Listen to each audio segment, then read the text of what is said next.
I know many look at the world today and see difficulties and react with despair, but I do not. I won't. As leaders, we don't have the luxury. I recognize the challenges from Ukraine to Gaza to Sudan and beyond. War, hunger, terrorism, brutality, record displacement of people, a climate crisis, democracy at risk, strains within our societies, the promise of artificial intelligence and its significant risk. The list goes on. But maybe because all I've seen and all we have done together over the decades, I have hope. I know there is a way forward. I believed America had to look forward. New challenges, new threats. Putin's war has failed and at his core aim. He set out to destroy Ukraine, but Ukraine is still free.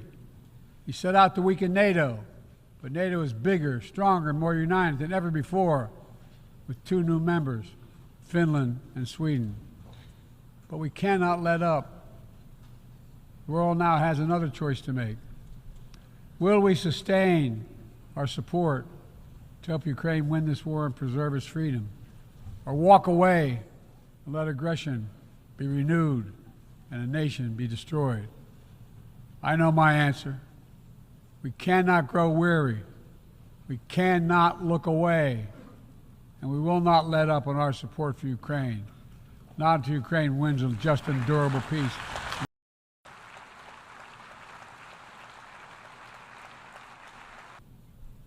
We're also working to bring greater measure of peace and stability to the Middle East.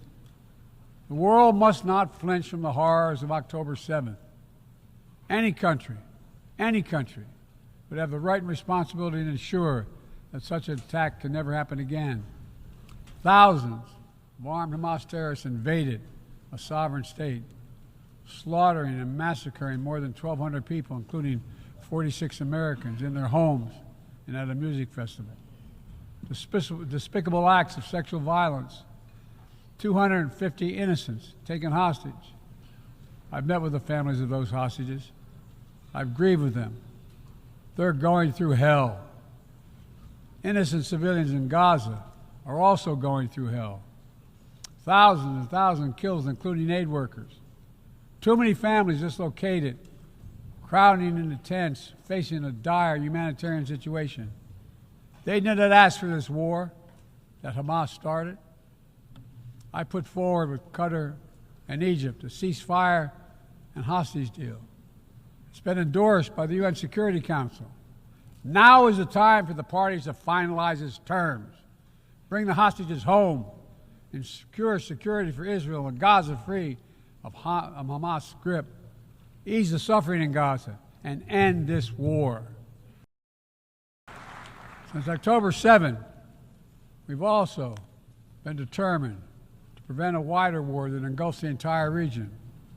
Hezbollah, unprovoked, joined the October 7 attack, launching rockets into Israel.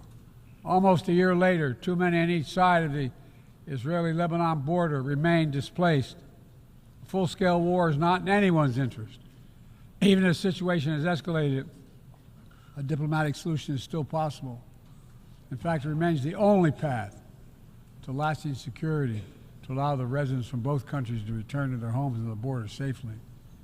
And that's what we're working tirelessly to achieve.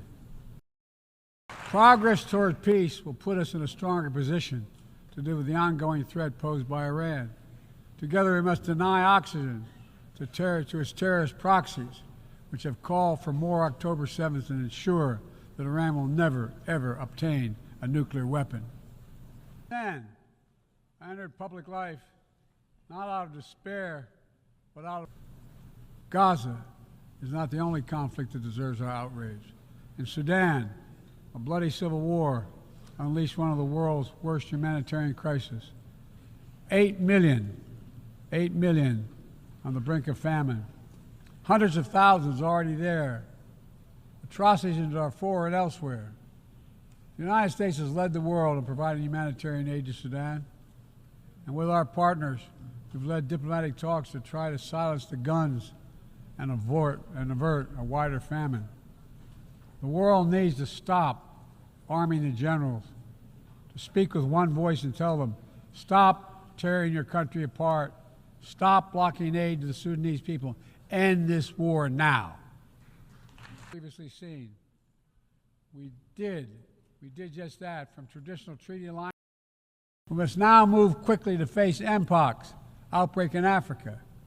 We're prepared to commit $500 million to help African countries prevent and respond to Mpox and to donate 1 million doses of Mpox vaccine now. Our detailed vision to reflect today's world, not yesterday's. It's time to move forward. I want to get things done together. In order to do that, we must build a stronger, more effective, and more inclusive United Nations. The UN needs to adapt and bring new voices and new perspectives. That's why we support reforming and expanding the membership of the UN Security Council.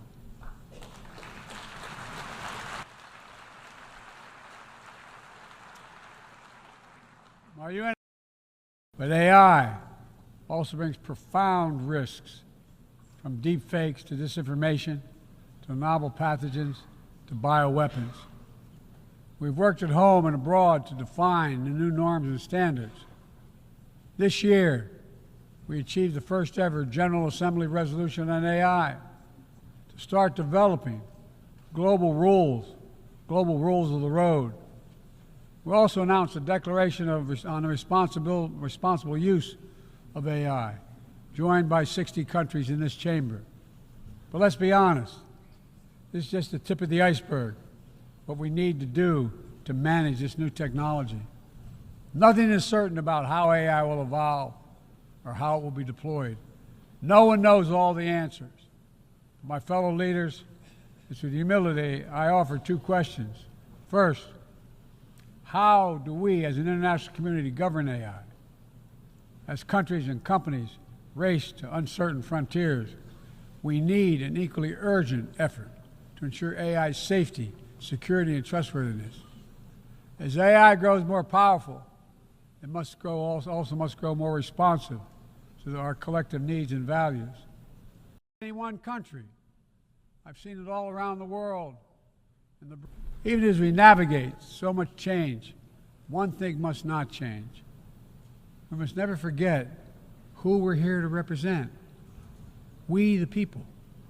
These are the first words of our Constitution, the very idea of America. They inspired the opening words of the UN Charter. I made the preservation of democracy the central cause of my presidency. This summer, I faced a decision whether to seek a second term as president.